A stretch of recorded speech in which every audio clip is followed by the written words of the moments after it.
దొంగతనం జరిగిందిరా. ఏంది కనుక ఏమైనా తమాషా చేస్తున్నావు? ఏంది? ఒక్క పైసా కాదు, 2 పైసలు కాదు, 1,00,000 రూపాయలు ఇచ్చిన నువ్వే కొట్టేసి ఏమైనా తమాషాలు చేస్తున్నావు? ఏంది? అంత మాట అనకుండదురా.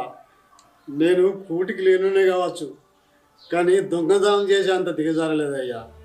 నన్ను నమ్ముండ్రయ్యా. చూడు కనుకయ్య, నువ్వు దాచినవో దొంగతనం చేసింది అవన్నీ నాకు తెలియదు. నీకు వారం రోజుల టైం ఇస్తున్నా. పైసలు తెచ్చిస్తావో పోలీస్ స్టేషన్ పోతావో నీ ఇష్టం. మరి పోయి కదా అయ్యా. అవుదురా, ఈ 1,00,000 రూపాయల దొంగతనం పనంతా నీ పనే కదా? దొరతోటే పెట్టుకుంటారా?